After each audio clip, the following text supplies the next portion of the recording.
Welcome to the Lofty Pursuits channel. Today we're getting out of Tallahassee, Florida to go to New Orleans for a tale of taffy and rum as we travel with Greg. In this series, I hope to take you around the country to cool places where candy is being made and just cool experiences I've had that I hope to share with you. I figured I always bring a little history with my videos, and this time I'm going to bring some history into the videos by going to the history instead of just telling you about it. If you've listened to our other videos, you can probably guess that New Orleans is the home of the music that I love to listen to. And on this trip, we're going outside of the French Quarter. And I encourage you to do the same if you ever visit New Orleans. There's so much more there, and it's the beauty of New Orleans that hasn't been tainted by tourism. Sometimes the journey is more important than the trip, but if you want to just see the candy making, skip to 220. Instead of the Café du Monde, hop on a trolley on Canal Street and go to the city park. There you can find the morning call for amazing beignets and coffee. You can find the Fine Arts Museum, a botanical garden, a children's theme park. Heck, it even has a great little train I love to ride around that's just beautiful. Eat your beignets under oak trees and not in the middle of the city. But today we're going to take the St. Charles streetcar and visit the Roman Chewing Candy Company. We're heading to an area called Carrollton, and the streetcar is taking us through the beautiful Garden District to get there. And it's riding down this strip of grass that's in the middle of the road that anywhere else in the country would be called something like a median, but here is called neutral ground. Neutral ground kind of sounds like something that would happen between two warring parties. And you know what? That's exactly why it's called neutral ground. And it happened back in the mid-1800s, back when our candy equipment was made. Back then, Canal Street actually had a canal on it. And on one side were the French-speaking immigrants, and on the other side were the English-speaking immigrants. And they didn't get along. And they couldn't run a city this way. So instead of finding a compromise, instead, they filed for divorce. So in 1836, New Orleans became two cities and stayed that way until 1854. And the citizens started jokingly referring to the canal area as neutral ground, and the term has stayed ever since. Some people try to tell you that there's a food truck revolution going on. But Ron Cotterman can tell you that his grandfather started this food truck in 1915, and there's nothing new about this concept. And don't get him started talking about self-driving cars. His has been self-driving since 1915. The current power source's name is Vidalia. Ron's great-grandmother brought the recipe with her from Sicily. His grandfather, who originally sold groceries on a cart, ended up selling taffy and building this cart specially for him. He was injured as a youth and he couldn't walk, and because of this he needed this vehicle that was mule-powered that would take him around the city so he could sell his taffy. On most days, labor is split. The mule does the driving and the steering while Ron stands in the back making taffy as it moves, ringing his bell, having school kids run out to buy sticks of taffy. Unfortunately, I couldn't meet Vidalia. It was an unusually hot day and she needed to stay in. Ron's cart has an amazingly efficient layout.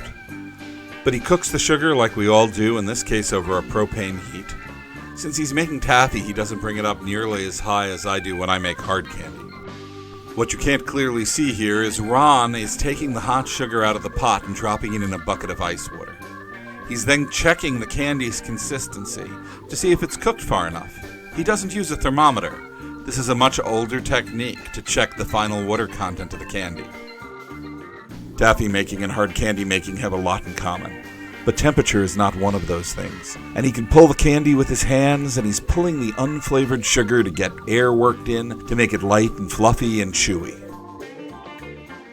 His candy pulling techniques are very, very smooth with years of practice, but I noticed that taffy appears to need to be pulled a lot more than hard candy does.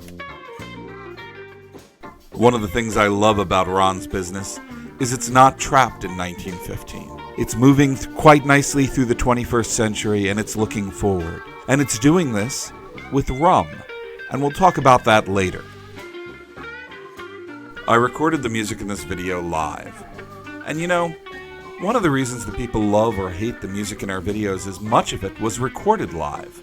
And this is why it's not on iTunes and you can't find it when you're trying to track it down. Music is intended to be spontaneous. It's a living thing, and the best way to hear it is in person or a live recording in my mind. At some point, every town has live music. Go out and find a club.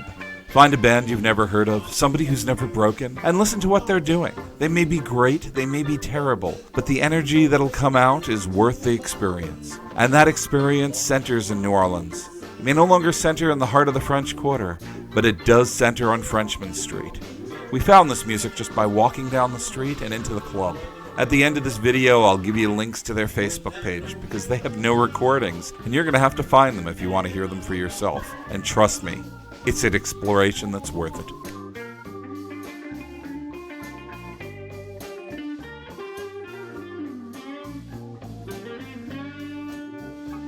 You may think the pulling of the candy is over at this point, but there's more to go. Remember, the candy hasn't been flavored or colored yet.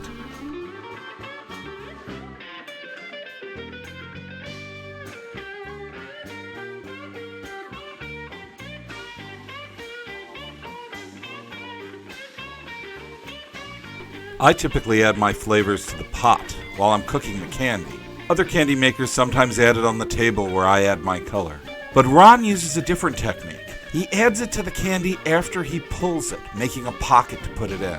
I've used this technique, and I do use it, not for liquid flavors and colors, but for cocoa when I'm making these candies that have chocolate in it. And you'll see me do this in a video that I'm going to do for Valentine's Day, making chocolate berry hearts, and you're going to love them. But this technique's unique, and it's very difficult to do because you've got liquid pockets being pulled. And if the slightest hole gets torn in the side of the candy, the coloring and the flavoring goes everywhere, and your batch is ruined and your table is messed. Even though I pull candy almost every day, what Ron does is something else. The taffy pulling is obviously taking so much longer, and it's so much harder to do than pulling the hot sugar that I do. The sugar is colder, it's harder to pull. And the fact that these traditions date back so far and that Ron has maintained them is just one of these wonders that makes me happy. I'm so thankful that Ron was able to show me what he does, and I learned a lot from him, and I hope he enjoyed the day we spent together. And if you ever get down to New Orleans, try to find him. Him and Vidalia will be running around, and the taffy that you're going to find is going to be worth the hunt. And that is one of the wonderful things about visiting a city, exploring it, discovering what it has, and just stumbling across things.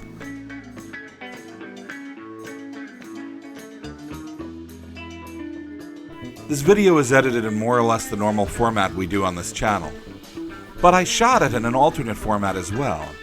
I sort of have a documentary bit of footage together with Ron in his own voice telling us about what he's doing. If you're interested in seeing that, let me know, and perhaps I'll get some time and edit it together as well.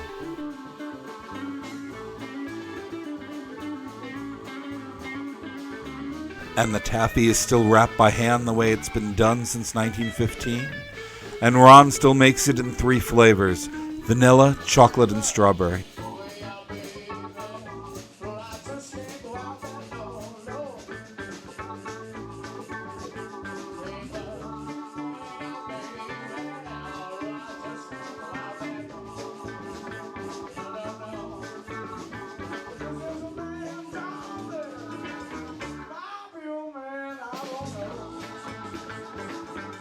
Even the name of his candy is special.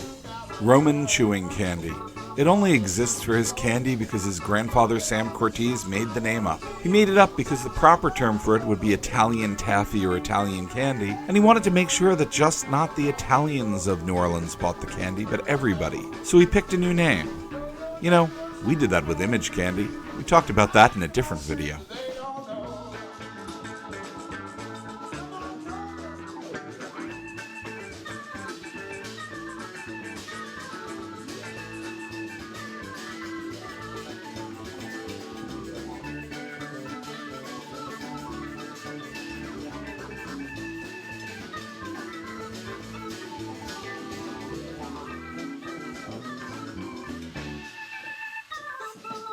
And this is where Ron's sister comes in.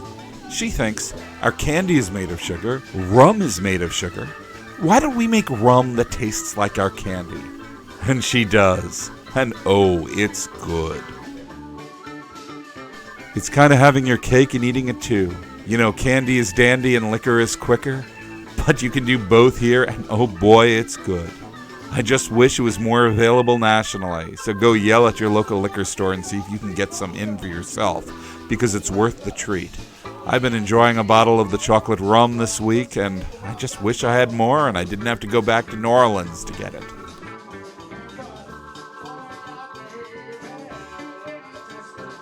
If you're ever in New Orleans, make sure you track down the Roman Chewing Candy Company, or at least try some of their candy or some of their rum. If you ever make it to Tallahassee, visit us here at Lofty Pursuits. Our website is www.pd.net.